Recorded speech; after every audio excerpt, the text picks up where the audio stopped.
সকাল ৯টা ৩১ পর্যন্ত পারন টাইম, সেই জন্যই খুব সকাল সকাল করে ঘুম থেকে উঠে পড়লাম। তবে প্ল্যান ছিল আরও একটু আগে ওঠার, কিন্তু উঠতে পারিনি। তবে যাই হোক, বেশি দেরি হয়নি, এখনও আমি কিন্তু সমস্ত কাজবাজ সময়ের মধ্যেই করে নিতে পারবো। সংসারের কাজগুলোকে বড্ড বেশি ভালোবাসি, সেই জন্যই বলতে পারো। বুদ্ধি হোক কিংবা ধৈর্য, ভালোবাসা, যাই বলো না কেন, সেগুলো দিয়েই কিন্তু নিজের সংসারের কাজগুলোকে হ্যান্ডেল করি। তো যাই হোক বন্ধুরা, অনেক কথা হবে, তার আগে বলো সবাই কেমন আছো। আশা করছি রাধা মাধবের কৃপায় সবাই ভালো আছো। তো তোমাদের সবাইকে আবারও গিন্নিশালা রান্নাঘর ব্লগসের তরফ থেকে অনেক অনেক ভালোবাসা ও ওয়েলকাম জানিয়ে আজকের কাজকর্মগুলো শুরু করলাম। ঘুম থেকে উঠেই সূর্যদেবকে নমস্কার করে মাটি ছুঁয়ে প্রণাম করে নিলাম। তারপর রান্নাঘরের দরজাটা খুলে নিয়েছি। আর গতকালকে রাতের বেলা একটু তুফানের মতো হয়েছিল। আজকে রান্নাঘরে তেমন কোনো কাজ নেই, কারণ রান্নাঘরের কাজগুলোকে আমি রাতের বেলায় সমস্ত কিছু গুছিয়ে রেখে দিয়েছিলাম। আমার যেহেতু আজকে একটু তাড়া আছে, সেই জন্যই বলতে পারো রাতের বেলা সমস্ত কিছু আমি গুছিয়ে রেখে দিয়েছিলাম রান্নাঘরে। বেশিরভাগ সময়েই আমি রান্নাঘরের কাজগুলোকে রাতের বেলায় কমপ্লিট করে নিই, তাহলে সকালে আর অতটাও প্রেশার নিতে হয় না। তারপরেও বাসি ছাড়ানোর একটা ব্যাপার থাকে, সেটা তো করতেই হয়। এদিকে গোবর ছড়া দিয়ে উঠানটাও ঝাড় দিয়ে নিচ্ছি, তারপর চলে যাব ঠাকুর ঘরে। ওই যে বললাম, সকাল 9:30-এর আগে সমস্ত কিছু শেষ করতে হবে। আজকে আবার এক জায়গায় যেতে হবে, সেই জন্যই বলতে পারো আরও একটু তাড়া আছে আমার। সেই জন্যই খুব সকাল করেই ঘুম থেকে উঠেছিলাম। ক্যামেরাটা অন করার আগ মুহূর্ত পর্যন্তও আমার মনটা একটু খারাপ ছিল, কেন কি ঘুম থেকে উঠেই দেখি কারেন্ট নেই, এদিকে আবার মোবাইলেও চার্জ নেই। কী করব, কোনো কিছুই করতে পারবো না, মোবাইলটাকে চার্জও দিতে পারবো না। এদিকে আবার যেহেতু আজকে পারণ করব, পারণ করতে গেলে ওই যে আমার মিনি কুকারটা আনলাম, সেই কুকারে ভেবেছিলাম পায়েস করে দেব, পায়েস নতুবা ক্ষীর করব, কিন্তু কারেন্ট নেই দেখে মাথা পুরো খারাপ হয়ে গেছে। কি করব, ঘরে তেমন কিছুও নেই যে পারণটা কমপ্লিট করব। তারপর যখন দেখলাম কারেন্ট চলে এসেছে, তখন তো মনটা ভীষণ খুশি হয়ে গেছে। তখন সঙ্গে সঙ্গেই মোবাইলটাকে চার্জে বসিয়ে নিলাম, তারপর চলে গেলাম স্নানে। স্নানটা সেরে এসে ঠাকুর ঘরে গিয়ে ঠাকুর ঘরে যা কাজকর্ম ছিল করলাম। তো ফুলটা তুলে নেওয়ার পর যখন ঠাকুর ঘরে গেলাম, গিয়ে দেখি ঠাকুর ঘরে যে প্রদীপটা দেবো সেই সলতেটা নেই।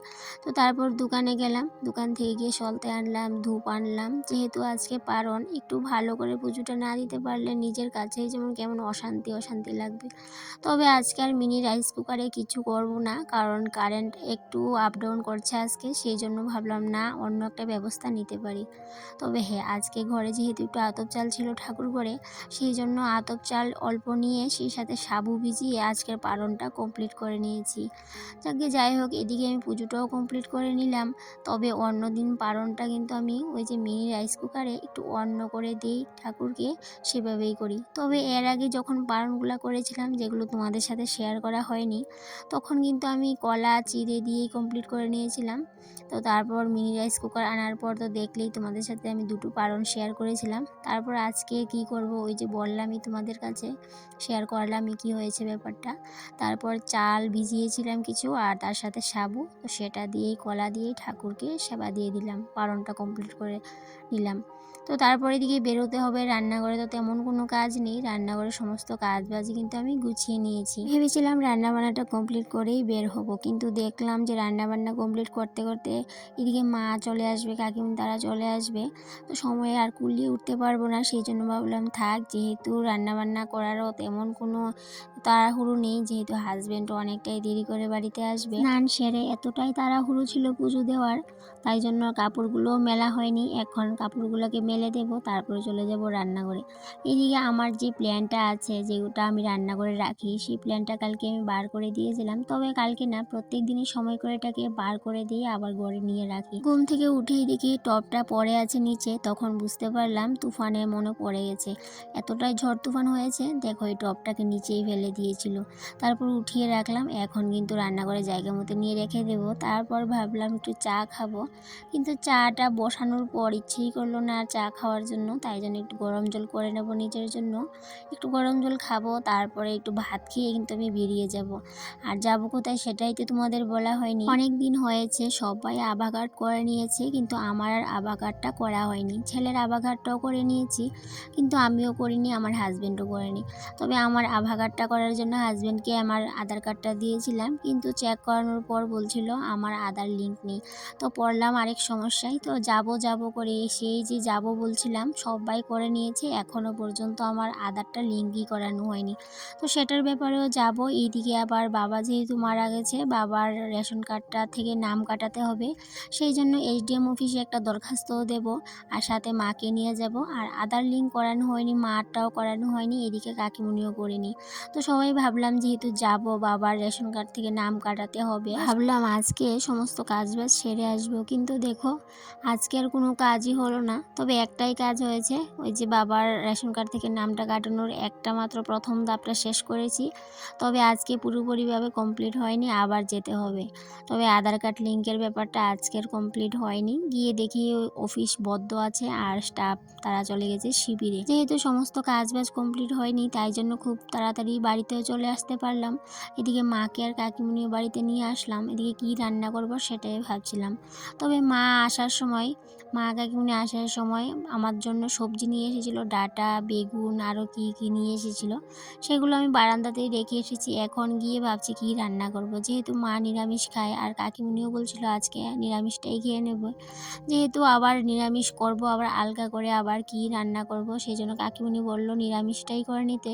তো সবাই কিন্তু নিরামিষই খেয়ে নিব। এদিকে সবার প্রথমে কিন্তু আমি এদিকে আলু অনেকগুলো কেটে নিচ্ছি, আর মাকে আর কাকিমুনিকে বারান্দাতে বসিয়ে আসলাম যে ডাঁটাগুলো কাটার জন্য। তার আগে মাকে কাকিমুনিকে চা করে দিলাম, দিয়ে কিন্তু সোজা চটপট চলে আসলাম রান্না করে। এসে আলু কতগুলো কাটলাম, কারণ ডাঁটা দিয়ে আলু দিয়ে একটা তরকারি করব, আর ডাঁটার শাক করব, আর সেই সাথে করব একটু আলু ভাজা। কারণ এত কম সময়ের মধ্যে কি করব বলো তো, একটু তাড়াহুড়ো করেই বলতে পারো কাজবাজ করছিলাম। তবে মা এদিকে শাকগুলো কেটে দিয়েছে আর ডাঁটাগুলো কাকিমুনি বেছে দিয়েছে। তারপর কাকিমুনি এদিকে ফোনে কথা বলছে, মা শাকগুলো কাটছে, এদিকে আমি রান্না করে রান্নাবান্নাটাও শেষ করে নিচ্ছি। এই যে অনেকগুলো আলু কেটে নিলাম, তারপরে এই যে আলু সিদ্ধ করবো, আর এদিকে গ্যাসে আমি ভাতও বসিয়ে দিয়েছি। আর এদিকে আবার মা কাকিমুনির সাথে গিয়ে গল্পও করছিলাম, রান্নাবান্না করছিলাম। তো এই করে আজকে সারা দিনটা কিন্তু আমি কাটিয়ে দিলাম। সেই জন্যই বলতে পারো গতদিন আমি তোমাদের সাথে কোনো রকম ব্লগ শেয়ার করিনি। ভেবেছিলাম মা কাকিমুনি আজকে থাকবে, কিন্তু সন্ধেবেলায় বাড়ি চলে গেল, যেহেতু ওষুধ আনিনি তাই জন্য। আর এইদিকে দেখো ভাত বসিয়ে দিলাম গ্যাসে, আর ইন্ডাকশনে শাক বসিয়ে দিলাম। সারা বিকালবেলায় শুধু গল্প করেছিলাম মার সাথে, কাকিমুনির সাথে গল্প করতে করতে সেই সন্ধেবেলায়। তারপর মাকে কাকিমুনিকে চা দিলাম, নিজেও চা খেলাম। তারপর ওদের গাড়ি চলে আসলো, এবার যাবার পালা। তো এদিকে দেখো রান্নাবান্না কি কমপ্লিট করলাম সেটাও এক নজরে শেয়ার করে নিলাম। এদিকে আলু দিয়ে ডাঁটা দিয়ে সবজি, আর ডাঁটার শাক, সেই সাথে আলু ভাজা। এদিকে গাড়ি চলে আসলো, মা কাকিমুনি বেরিয়ে গেল। আর বন্ধুরা, আমার ব্লগটা আজকে এই পর্যন্তই রইলো। আবারও দেখা হবে তোমাদের সাথে পরবর্তী কোনো একটা ব্লগে। ততক্ষণে তোমরা ভালো থেকো, সুস্থ থেকো, আর এইভাবেই আমার পাশে থেকো। টাটা।